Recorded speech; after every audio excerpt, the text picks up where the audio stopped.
Hello and welcome to Indus News live from Islamabad. I'm Jawad Tehami and these are the headlines.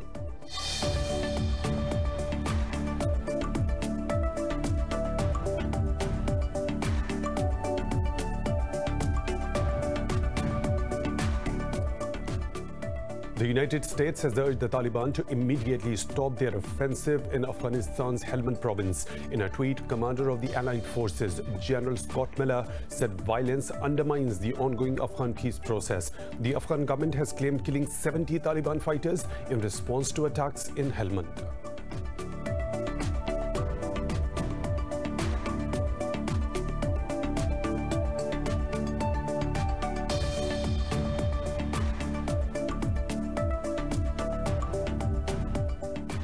Bangladesh has approved the death penalty for rapists amid nationwide protests in the wake of CDs of gang rapes. The decision was made after footage of a gang assault on a woman went viral on social media.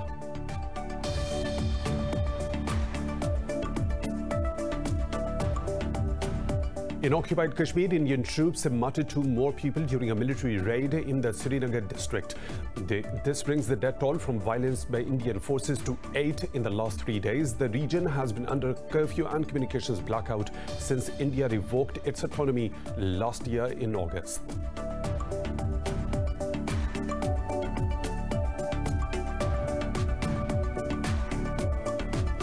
India has reported the world's highest 816 COVID-19 deaths and nearly 67,000 infections overnight. India's death toll has topped 109,000 with case load crossing 7.12 million. Here in Pakistan, 10 more people lost their lives to the virus, raising the death count to 6,580. Globally, the coronavirus has claimed over 1,075,000 lives and infected more than 37 million.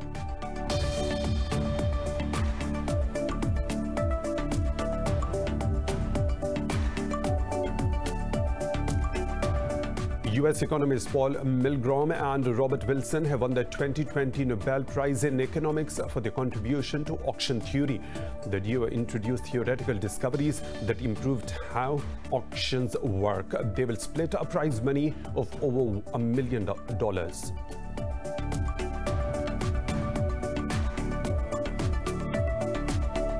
In the National Basketball Association Finals, the Los Angeles Lakers beat Miami Heat 106-93 to capture a record-tying 17th NBA championship.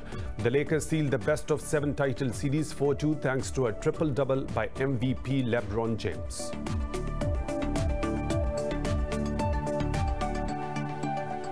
Those are the headlines and detailed stories right after a short break. Stay tuned.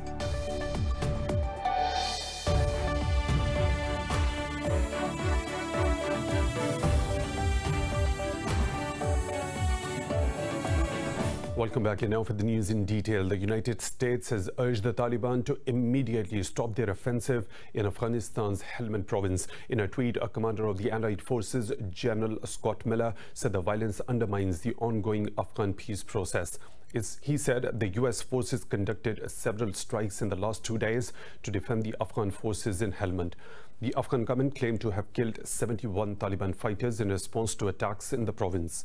Earlier, the Taliban said they overran a checkpost in Nangarhar province, killing 17 government soldiers. Violence in Afghanistan has increased since the warring sides started direct talks in Doha last month. U.S. Joint Chiefs of Staff Chairman Mark Milley says the American troops' withdrawal from Afghanistan remains conditional. Milley said the Pentagon has a series of options that have been communicated to the U.S. President. In an interview, Milley said the Doha deal clearly mentions a conditions-based withdrawal from Afghanistan. Milley added the U.S. is trying to end the war responsibly and deliberately. He said, but it will do so on terms that guarantee the safety of the U.S. national security interests. He stated the number of American troops has already been reduced and will be brought to 4,500 very shortly. Earlier this month, President Donald Trump called for a total withdrawal before mid-December.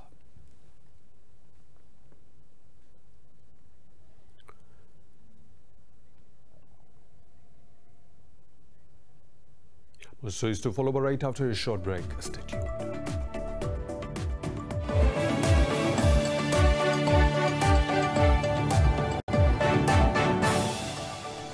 Welcome back. Indian troops have martyred 2 more civilians in occupied Kashmir, raising the toll to 8 in the last 3 days. The occupying troops targeted the youths during a cordon and search operation in the Srinagar district. The operation was going on till last reports came in.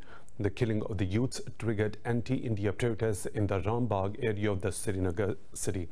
Meanwhile, Pakistan has strongly condemned unabated Indian state terrorism and extrajudicial killings in the valley.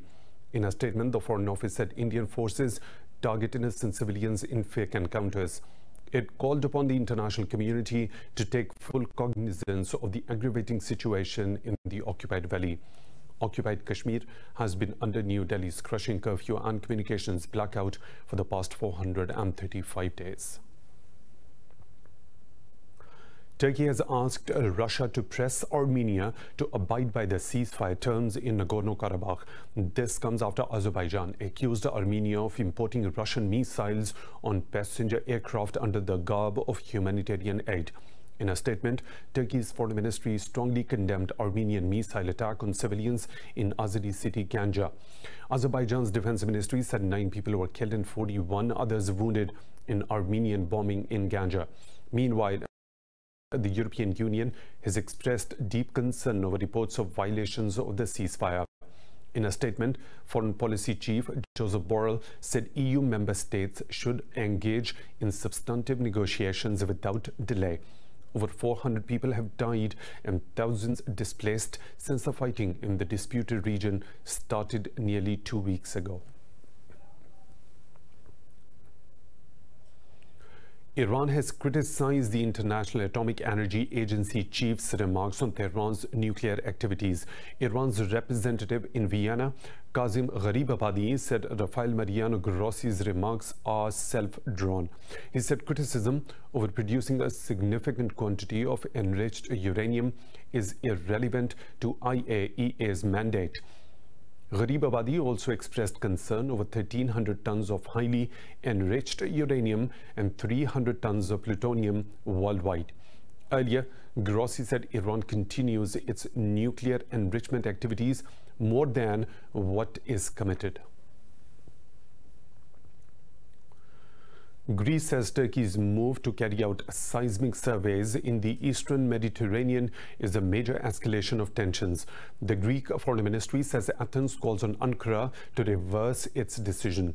This comes after Ankara directed its ship Oryx to carry out seismic surveys near the Castellorizo island for the next 10 days. Maritime Notice says 2 other vessels will also continue work in the area. Last month, Ankara withdrew Oryx from contested waters to allow diplomacy ahead of a European Union summit. The 2 countries have conflicting claims over hydrocarbon resources in the eastern Mediterranean region. Bangladesh has approved the death penalty for rapists amid nationwide protests in the wake of series of gang rapes. In an interview, Law Minister Anisul Haq said the president will issue an ordinance tomorrow making it law. There was a widespread outrage in Bangladesh last week after a video of a brutal gang assault on a woman went viral on social media. 8 men were arrested after the video emerged. In a recent report, a human rights group said nearly 1,000 women were raped in the first 9 months of the year. Germany has asked the European Union to put Belarusian President Alexander Lukashenko on a new sanctions list. Germany's Foreign Minister Heiko Maas proposed this ahead of his meeting with his European counterparts. He said Lukashenko's regime continues to exercise violence in the country. Meanwhile, protests demanding Lukashenko's resignation over the August 9 presidential election continue in Belarus. Police have detained 713 protesters over the past 24 hours. India has reported the world's highest 816 COVID-19 deaths and nearly 67,000 infections overnight. India's death toll has topped 109,000 with a case load crossing 7.12 million. Globally, the coronavirus has claimed over 1,075,000 lives and infected more than 37 million people. More in this report. The COVID-19 disease continues to spread with its second wave on the rise in many parts of the world. Europe has overtaken the US, India and Brazil in daily new cases. Italy is considering new restrictions nationwide as infections climb. France is facing another challenge as a study shows over half of its nurses are close to burning out amid surging workload. Adding to the hysteria, new Australian research has shown that the virus can survive up to nearly a month on glass surfaces.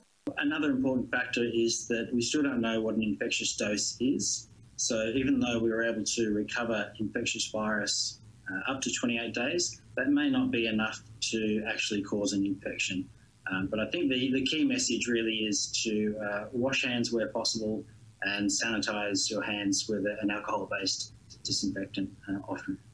South Korea's new cases tally has jumped again just as the officials eased social distancing restrictions in the country. China's Qingdao city has announced plans to test each of its 9 million residents after recent escalation of cases. Meanwhile, country's active move to join COVAX has been broadly welcomed by many international bodies. China is stepping forward. It is an exercise in global leadership, and it is very much welcome. And I hope it signals to other countries that the opportunity to join in such a global partnership is there. Latin America's confirmed COVID-19 cases have exceeded 10 million, with Brazil continuing to be the hardest hit in the region. In Pakistan, 10 more people have lost their lives to COVID-19 during the last 24 hours, raising the death toll to 6,580. The Health Ministry says 385 people tested positive overnight. The ministry said there are 8,552 active COVID-19 cases in the country. It said out of over 319,000 countrywide cases, more than 304,000 have recovered so far. The ministry said over 140,000 cases have been detected in the Sindh province so far, while Punjab has reported more than 100,000 cases. US President Donald Trump says he is ready to travel and campaign after recovering and testing negative for COVID-19. Trump said he will not be a transmission risk to others. In an interview, Trump said he passed the highest test and is in great shape. The president said he is no longer on medications for the coronavirus. Taking a jibe at Joe Biden, Trump said he no longer needs to hide in the basement like his opponent. After making a claim in the interview, in a tweet, the president again said he is now immune to the disease. The social media platform flagged the tweet, saying Trump's claim violated the rules. The warning label indicates the tweet had misleading or potentially harmful information related to COVID-19. In Tajikistan, President Emomali Rahman has been re-elected for a fifth term after securing 90.92% of the votes. Opposition Social Democratic Party boycotted the polls over laws it says ensure re-election of President Emomali Rahman. Constitutional changes passed in 2016 allowed Rahman to run for office an unlimited number of times. All four competitors were viewed as token opponents and have avoided criticizing Rahman. Russian allied Rahman has been running the Tajik nation of 9.5 million people since 1992. Northern Cyprus's president and prime minister will go to a runoff next week after each won about 30% support in Sunday's presidential poll. The election council said Prime Minister Arsen Tatar won 32.5% of the votes, with results counted from 723 out of 738 stations. It said incumbent Mustafa Akinci secured almost 30% in a field of 11 candidates. Akinci supports reuniting the Mediterranean island, while Tatar backs separate sovereign administrations. Cyprus was split into two after 1974 Turkish invasion in response to a brief Greek-inspired coup. Turkey recognizes the Turkish Cypriot state in the north, but not the internationally recognized Greek Cypriot government. The latest UN-mediated peace negotiations failed in 2017, and there has been no progress in talks since. The UN has welcomed Libya's National Oil Corporation's decision to resume production at the country's largest field. In a tweet, UN Libya mission says the development is the result of the improved security situation in Sahara oil field. It said the unimpeded exploitation of Libya's oil resources and effective management of the revenues is a shared national interest.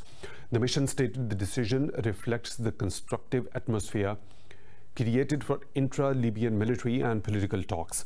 The UN will hold face-to-face talks between delegations of the 5+5 Joint Military Commission in Geneva beginning on the 19th of October.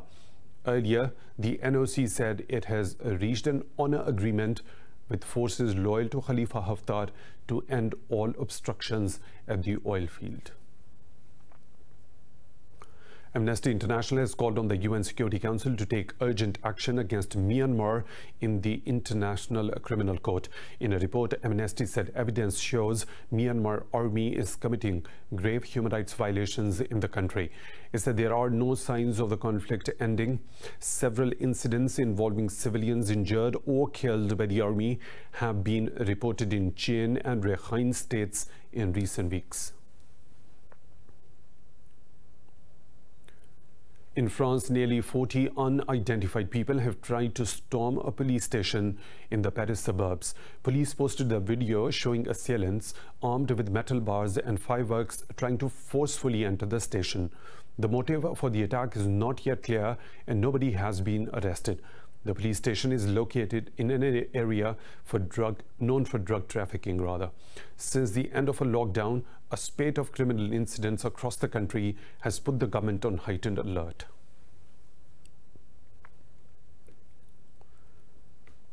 In Vietnam, 18 people died in floods in Vietnam's central provinces over the past week. State media says 14 people remain missing while the country braces for another tropical storm. It's a typhoon Linfa may batter the central region in the next few days, bringing more rains and flooding.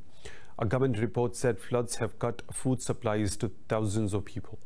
Following the floods, nearly 31,000 people have been displaced and more than 33,000 houses submerged. Vietnam is prone to destructive storms and flooding due to its long coastline. 11 African migrants have died when their boat sank off Tunisia in Mediterranean. The boat was en route to the Italian island of Lampedusa. The Tunisian Coast Guard says it has rescued 7 people and is searching for the other missing people. Rescuers said they have recovered the bodies of 8 women and 3 children of the coast near Sfax city. They said some 30 people had set out on the boat aiming to reach Italy. Last year, about 90 African migrants drowned after their boat capsized en route to Europe from Libya.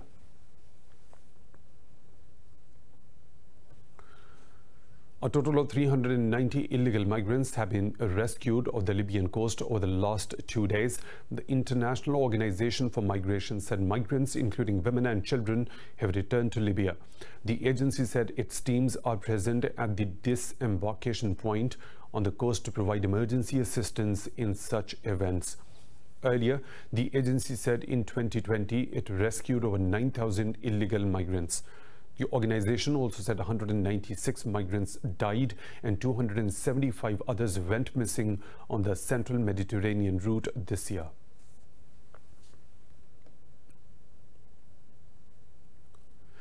U.S. economists Paul Milgrom and Robert Wilson have backed the 2020 Nobel Prize in Economics for their contributions to auction theory. The Royal Swedish Academy of Sciences said they introduced theoretical discoveries that improved how auctions work. The economists also designed auction formats for goods and services that are difficult to sell in a traditional way. Milgrom and Wilson, professors at the Stanford University in California, were given the prize money of over $1.1 million.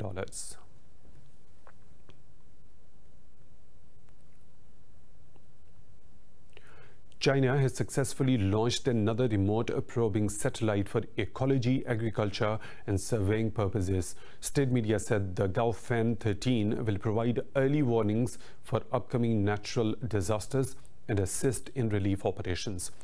China has been developing telecommunication satellites as well as moon colonization technologies to ramp up its space program. Earlier in August, it also launched its first Martian research project.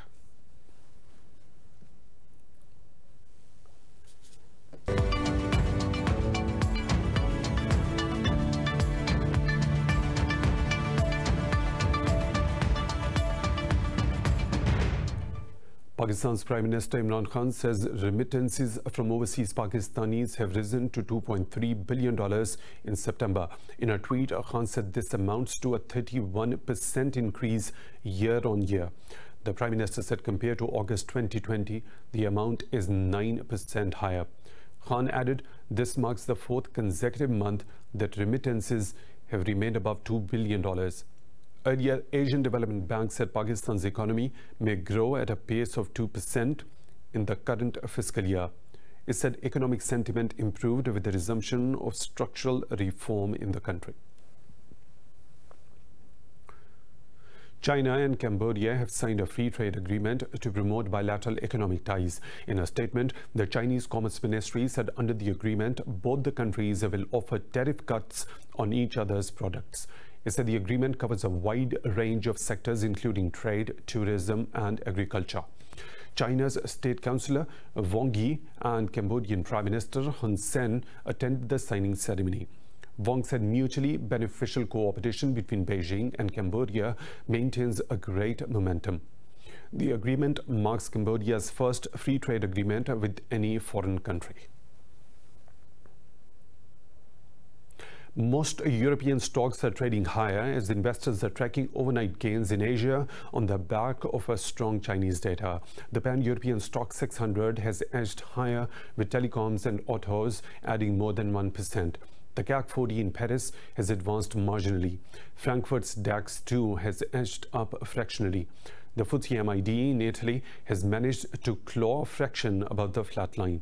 But London's FTSE 100 has dipped into negative territory.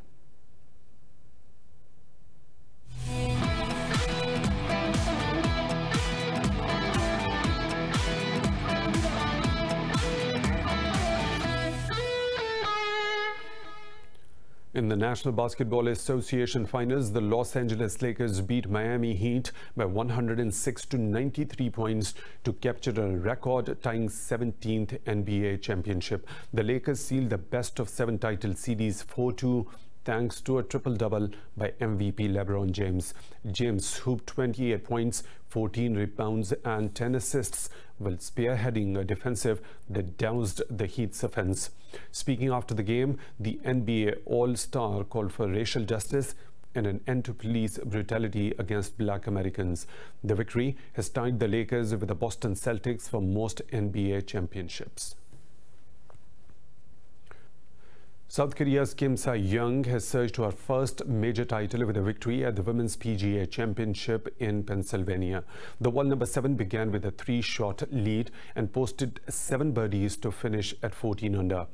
Kim had 10 wins entering the tournament, but without a major championship, 7-time major winner Inbee Park's bogey-free 65 ensured second place. Britain's Charlie Hurl posted a second successive round of 69 and shared 7th at 1 under.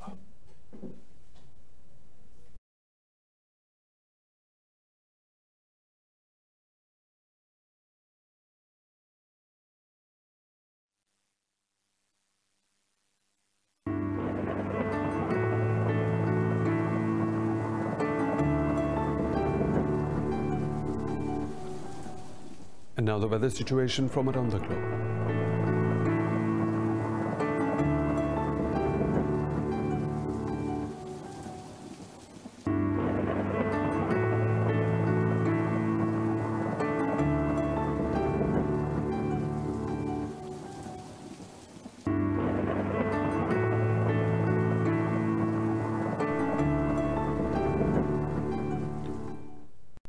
And that's all for now. For the latest updates, you can follow us on social media at Indus.News.